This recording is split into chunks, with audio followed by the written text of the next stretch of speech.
Well, hey, Power Agents, Darryl Davis. So I'm going to talk to you. I'm going to go in deep on this video. It's going to be a little bit of a longer video than what I normally do because I want to talk to you about there's a couple of lawsuits that have come out against the National Association of Realtors about antitrust. But let me read you the actual filing of what the lawsuit contends.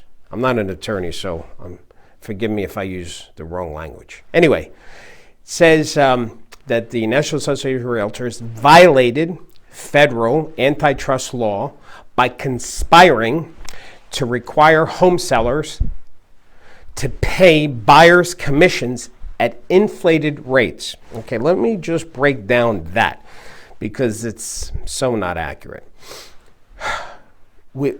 Saying that we violated antitrust by conspiring.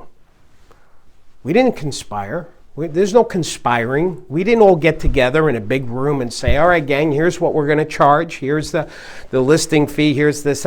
There's no place that you will find where we say that we should all charge the same amount of money. We've got a lot of articles and a lot of people outside of the National Association of Realtors that will refer to a broker's commission as 6%. Now, when I was an agent, we charged 7 and 8. Back when I was an agent, the market, that's what it bared. You know, that now it's different. Now there's a lot of pressure on the commission because of technology and everything else. We've seen commissions that are 4%, 5%, 6%. But yes, it's usually referenced to 6 because that's a lot of people outside of the industry reference real estate agents with that commission. Let's say the majority of the commissions that are charged are 6% on the listing side, and the selling broker's commission would be half of that.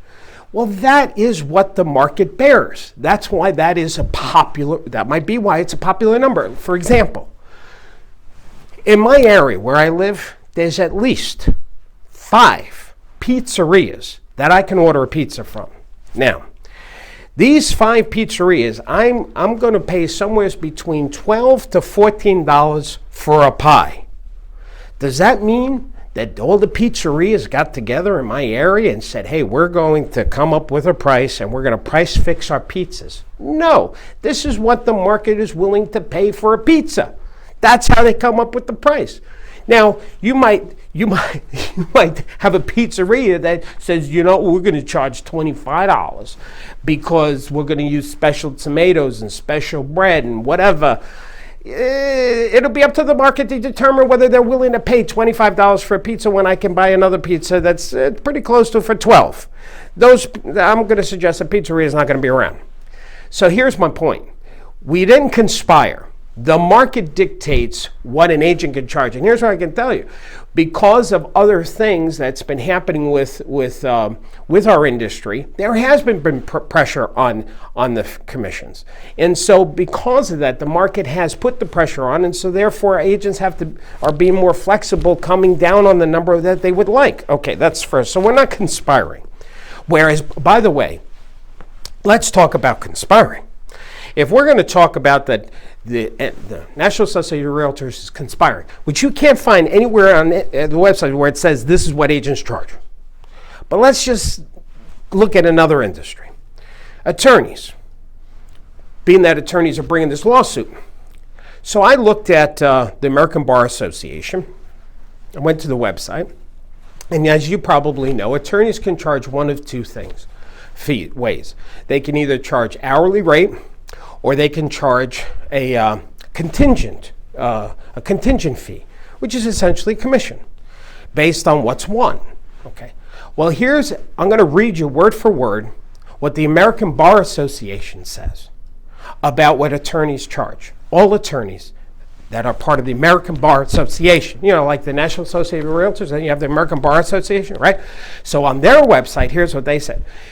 In a contingent fee arrangement, the lawyer agrees to accept a fixed percentage, you know, a commission, a fixed percentage, often 1/3 of the recovery. Okay, so the American Bar Association is saying that attorneys who charge a commission, they often will charge 33% commission. So if we're going to look at whether the National Association of Realtors is price fixing at any level, well, my goodness gracious, we have to look at attorneys who charge collectively a 33%, because that's what the American Bar Association is saying on their website. I'm not saying that they're charging high or they're conspiring. This is what I'm just giving you the facts. Let's go back to the lawsuit.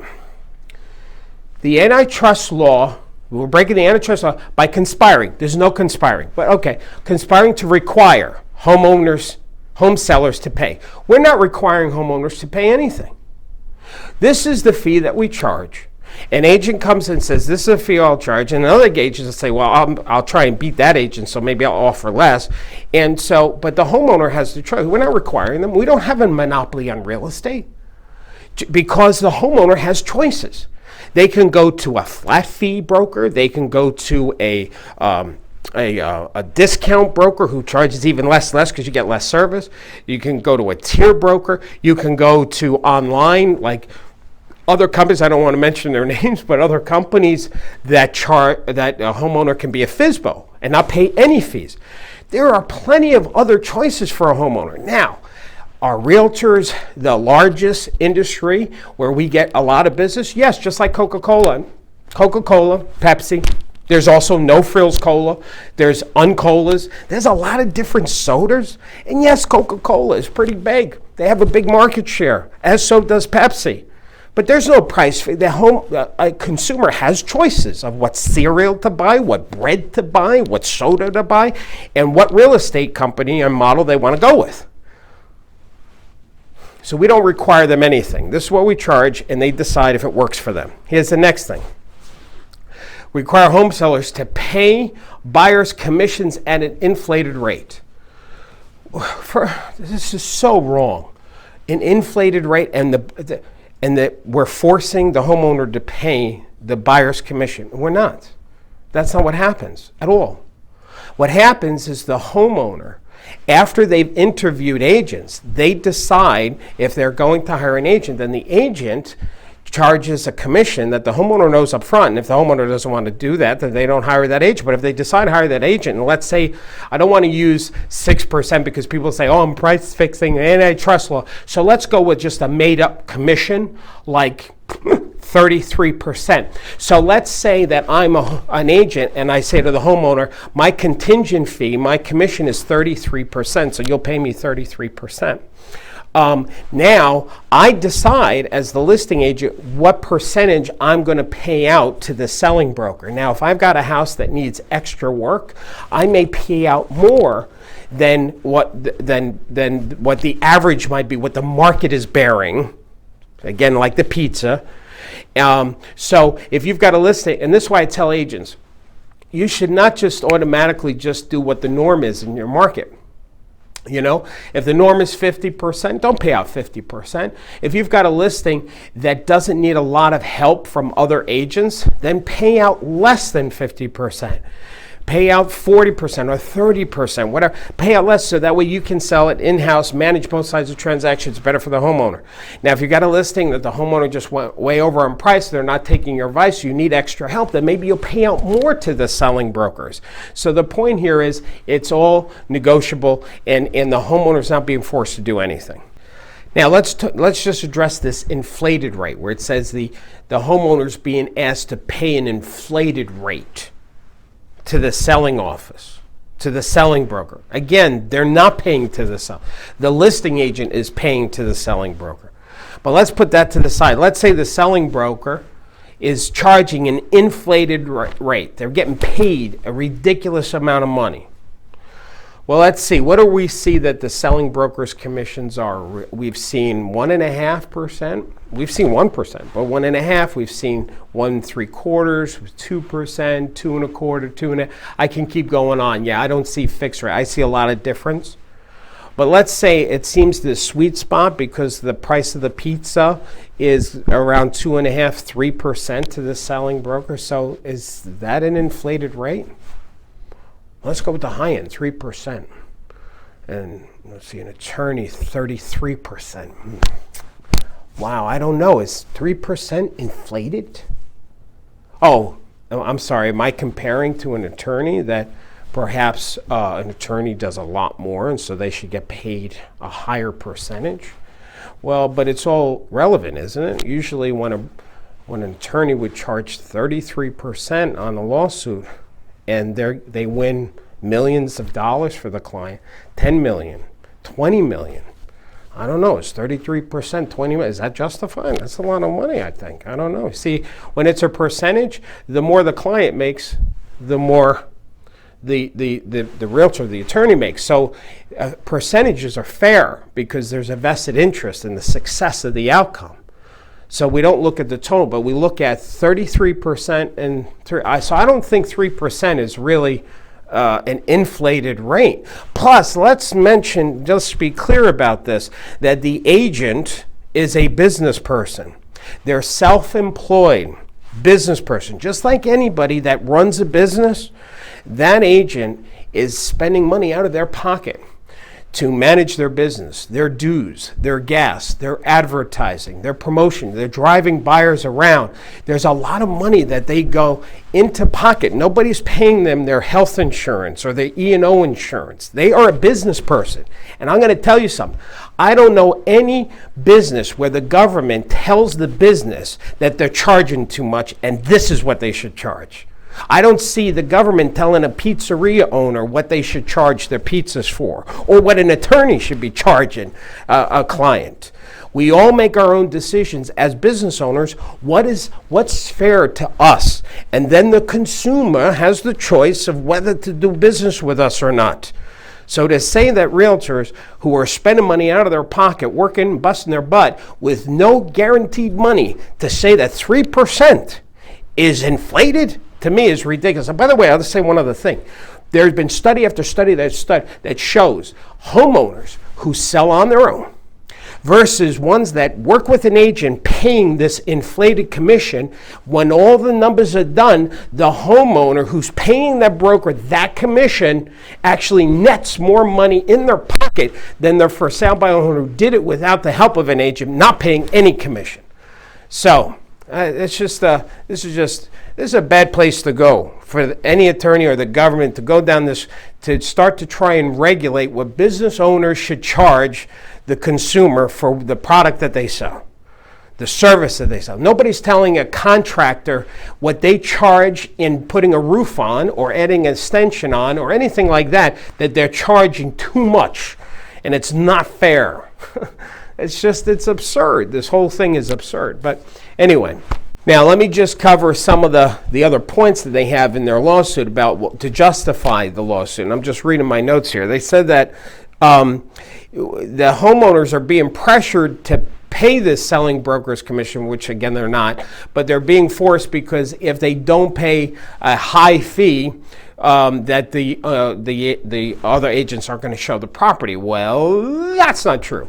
But there is something we do have to say about that. So first of all, if a buyer calls an agent and says, hey, I want to see this house, and then the agent goes online to get the information, goes to the MLS, looks at the information, they see that the selling broker's commission is lower than what they would like to get paid. That agent is not going to call the buyer and say, I'm not going to show you that house because I'm not getting paid enough. Or worse, they lie and say it's not available, because that's easy to check. So to say that an agent will not show a buyer a house because of the selling broker's commission is so untrue, and there's no evidence of that. I don't know. That's just craziness. Now, let's go to one point though. Would an agent be less motivated to show a house that has a lower commission than what they want to get paid? Of course. Of course. Because we're paid based on commission. And in any business where there's commissions, there's incentives. If you've got a product that you want to move the product, doesn't matter what the product is. Could be house, could be cars, could be stocks. What do you do to move the product? To get a lot of activity, to get salespeople to want to sell that product?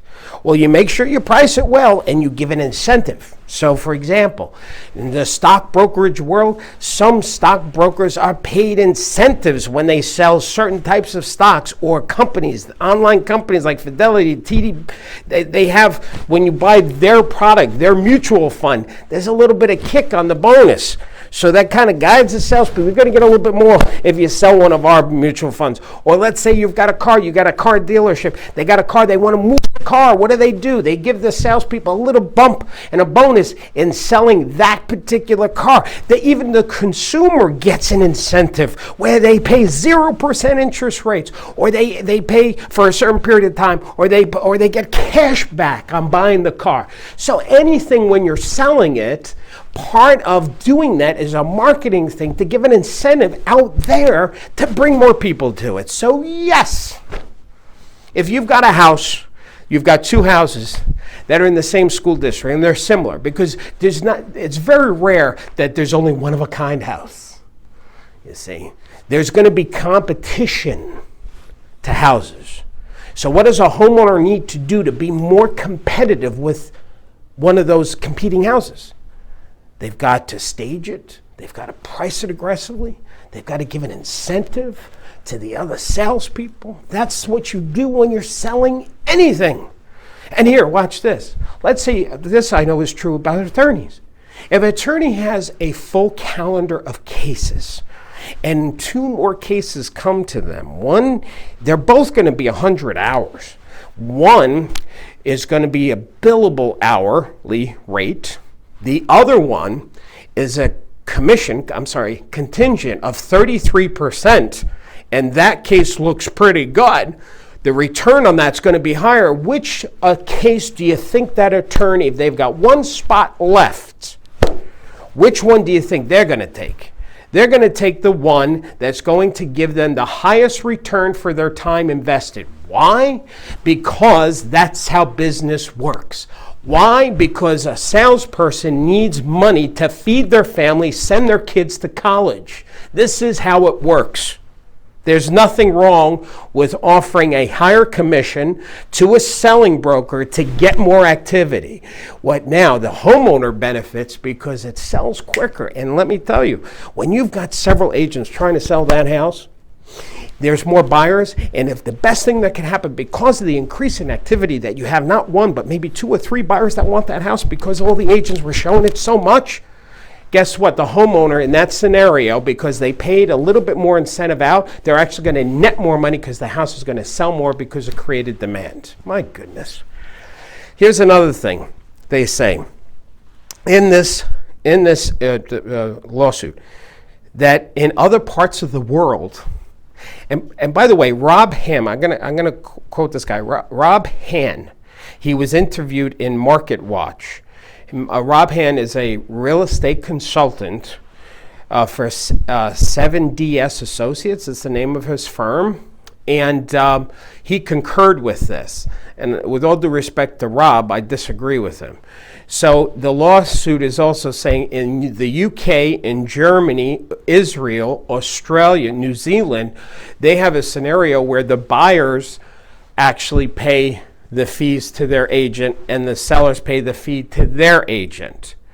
Okay, first of all, I'm not even going to break down their model, because when you look at the math and how it all comes out,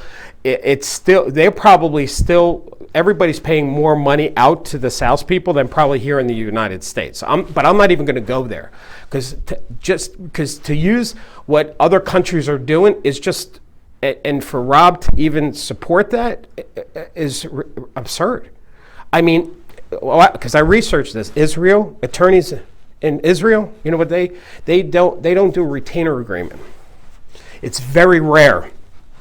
Well, now what happens is that when a client hires an attorney and they get their final bill, they're kind of like, there's a lot of usually upset because they don't clearly communicate like we do in the States. See, in the States here, I don't know of any attorney that doesn't have a retainer agreement that spells out in advance that this is what I charge per hour and this is how we work. Now, because Israel doesn't use retainer agreements, does that mean all attorneys here in the States should do the same thing? It's absurd to look at other parts of the world and say, well, this is how they do it, this is how we should do it here. Come on. One of the things they're suggesting in this lawsuit is what should happen is the homeowner, maybe they shouldn't be paying any fee. This is what they're kind of suggesting, what it's alluding to. So let's say that we tell homeowners, listen, I'll pay out 0%, you just pay me, whatever, 33%, and I'll be your listing agent. Whatever you want to pay the other agent, you pay the other agent. It's up to you. Let's say the homeowner says, well, I'll pay you your 33%. I'm not paying the selling broker anything. Let the buyer pay the selling agent their fee. Okay, great. Let's see how that plays out. So you've got a buyer who wants to buy a house, and they're in that $300,000 price range, and anybody that knows anything about real estate, what happens more times than not, a buyer is kind of deciding. I mean, look at the television shows all the time. Should we buy this one or buy that one? Right? So let's say you've got two houses, everything's equal, same school district, bedrooms, baths, square footage, mint, $300,000, everything's the same, taxes, everything. This one, the buyer pays no commission because the commission is in the asking price. Or this other house, that's $300,000. The selling broker is getting zero, but the agent doesn't work for free. So they have a buyer agency agreement with the buyer, and they say, no matter what happens, you've got to make sure I get paid 3%. So in this scenario, the buyer is going to pay $300,000 plus $9,000 out of pocket. It's not going to be in mortgage payments or anything else. They're going to pay out of pocket. Anybody that knows real estate, buyers usually are struggling with the monies. Money's down, closing costs. Now you've got this buyer. They have a choice to pay $300,000 for this house or $300,000 plus $9,000, everything being equal. What do you think is going to happen? I'll tell you. The buyer's going to choose the other house that's less money out of pocket. Therefore, by us helping the seller not put the commission into their asking price and making the buyers pay the commission is actually bad marketing. It's hurting the homeowners in the long run, and all they're doing is going to help other houses sell quicker because their house is going to look worse compared to something else. Anyway, so that's it, gang. Hope this helped you. Here's what I can tell you. I don't know what the end result is going to be at this lawsuit. I, of course, think it's not going to win, but there, could be wrong. Here's what we can do in our industry. I think we've got a good model for homeowners. Homeowners and buyers have choices. They can work with agents, not work with agents, work with different types of agents, do it on their own. So we haven't monopolized the industry. Consumers have choices. And this is why it's more important than ever that we keep improving our skill and our ability to raise the bar of what we do to become a valuable asset for buyers and sellers. So if we keep doing that, improving our skill, power agents, then we'll be fine. We'll always be fine. So this was just to give you some dialogue, some language to perhaps help you, but just keep doing what you're doing. Keep educating yourself. Stay committed to serving and not selling. And you will be more than just fine. You will be great. All right. Hope this helped. Have a wonderful day. And don't forget to keep smiling.